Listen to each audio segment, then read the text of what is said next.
on South Edgware Road out in front of Royal Containers. As you can see over here, it says building partnerships and packaging. We're gonna go inside and learn out what that means.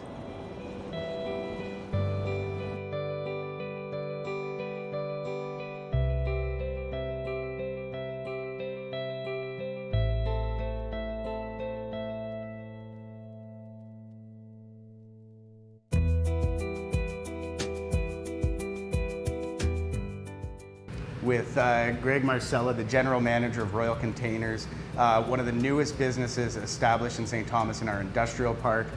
We just had a quick tour. We're going to show you around shortly, but it's pretty cool. Tell us about your company and what you guys actually do here at Royal Containers.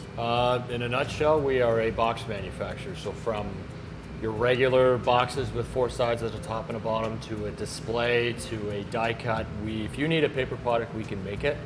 And across any of these lines or using any of this technology. So anything involved with a paper product, we can manufacture. And how long have you been in St. Thomas? You say new company, but it's been, what, a year and a half now? About a year and a half, yeah. Okay. So we took possession of this site in January 2021.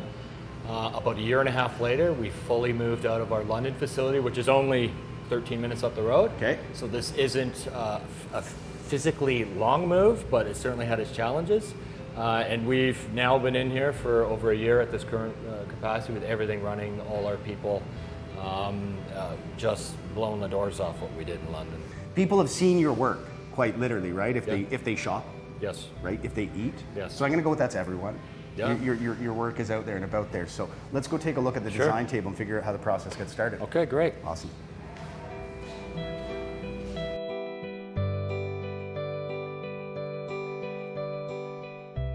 This is our design lab, and this is one of the most important processes. It is the most important process in our design to production. This is where we identify any sort of limitations in our machines versus the design, and also what the customer needs for their product. So our experts, Tong and Daryl, as long as our teammates in Brampton, they come up with the solution. So a customer may come in with a product that's difficult to package. It may need some abrasive resistance, or it might be a wet product in a wet environment. Okay. All that stuff is fleshed out here in the design phase. And then this table is a Kongsberg sample table. We also use it for some production, but this is where we do all our prototyping. So Tong and Daryl have the ability to sample again and again and again, different sizes, dimensions, tweak this, move that. The sales rep then gets it back to the customer to get the okay. It fits, it's the total solution, and then we go through the process of manufacturing. And what's that box gonna ultimately be for?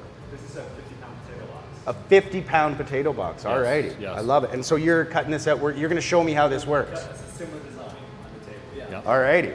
Alrighty. Yep. I can't like destroy this factory or no. anything like this. Like you just ease in and being like, boom. Alrighty.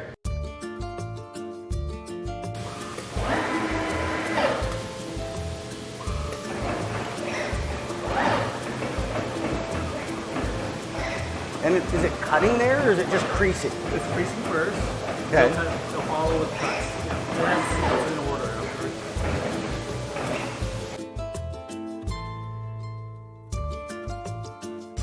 Alrighty. So that's done. That's done. Yeah. Alright.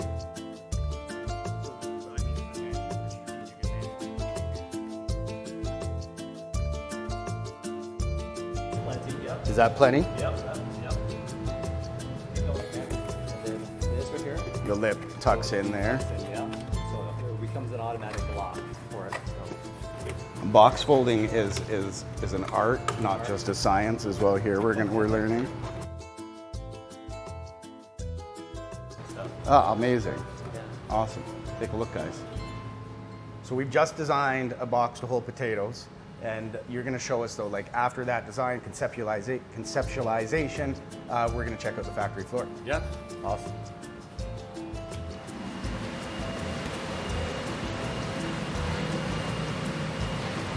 So in the design lab, you were cutting a square rectangular sheet. It's the same thing, same process out here. We take the sheet, and instead of doing it with the Kongsberg table, we do it with a machine that's designed to do it at a much, much higher speed. And yeah, obviously the speed difference between this and the other one is exceptional. We're at about 40% of its max speed right now. That's it too, eh? So you take that design that you were doing in the design lab, Okay. and you come up with your drawing. So now this is what that tool is made off of. So this is a direct reflection of this. But everywhere you see this, that's a score or a crease. You see the serrations, that's cut. Okay. This is just ejection rubber to push the corrugated sheet off the die because it inherently wants to stay in when you pinch it in between all the metal. Okay. It does not want to come out. So you put ejection rubber, that pops it out. Anything you see, the black and the gray, is scrap. Okay. So this is the physical dimensions of the box. This is the performance, how much rigidity they may want in a score. Like some of them you want that are so dead it just stays down. Some people want some spring back. It's significant to us too because it's the first of its kind in North America. Oh wow. Marketing companies or marketing agencies everywhere want a consumer interaction on the inside of a box versus just on the outside. This machine is designed specifically for that. It can print inside and outside on a single sheet.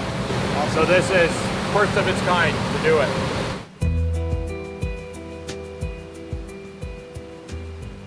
So what are we looking at here? This is a printing plate. So all this is doing is we strip down, we meter and dispense ink onto a printing plate just like you would a rubber stamp. Okay. It's being done at incredible speeds. It wants to throw ink everywhere. You have to control specifically how much ink at a microscopic level you're applying to that plate. The paint, like the actual color that you're using, it's environmentally friendly to the point where you could actually dump it down the drain. You don't. We But don't, no, of course not. Yeah, in fact, like it is a water. It's why you don't smell any chemicals in here, even though we're printing all day long. Like, Yeah. we're a print shop, and I've been in the solvent-based print side of things. It's terrible. These aren't perfect. There's still things in the pigment that they're using to make reds and oranges that they're working very hard to get out. But for all intents and purposes, this is as environmentally friendly as it can be for printing until the printing industry comes up with whatever that quantum leap is that gets Okay. them out of. is that on the horizon, do you Oh yeah, think? well, Okay. everybody's working to get there. Oh yes. Okay.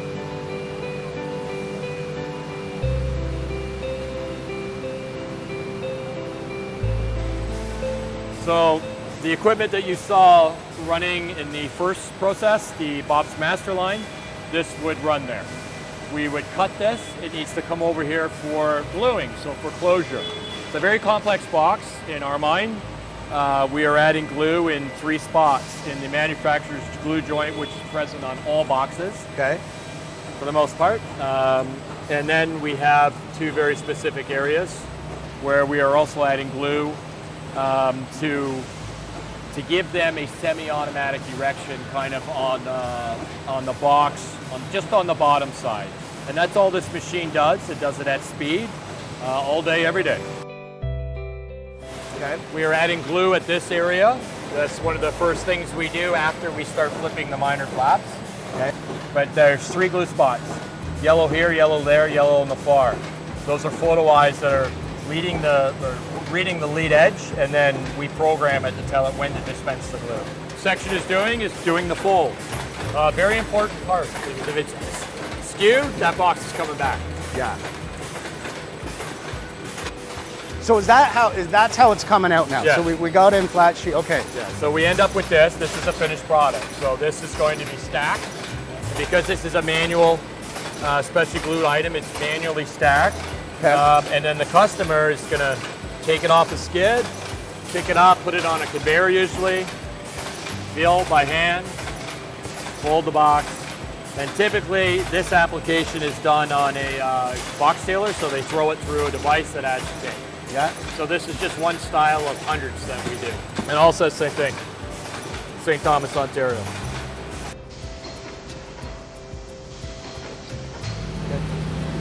So the closed loop system about what you guys are doing and the importance of the environment isn't just a token gesture. It's No. it's part of the core mandate of your company. So Yes. what happens with any of the offcuttings, the scrap that you're using? It's a great question. All of our process waste When I say all, it's at least 95% of our processed waste happens to be material we cut away from the product. All of that is shredded here in this facility, centrally collected, Okay. sold back to the paper mill, Yeah. who then converts it into paper. And again, a big misnomer in our industry, nobody, at least in North America, are tearing down trees to make paper anymore. So all of the boxes you're putting in your blue bin have value on them. They are, all that is purchased by the mills.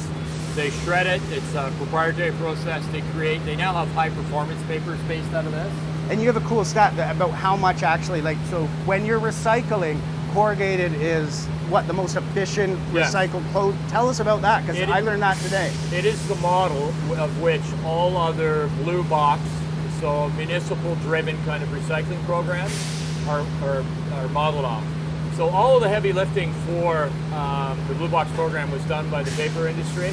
They were under a lot of consumer focus, environmental focus, a lot of governing bodies because of tree stewardship and taking down forests to make it consumable.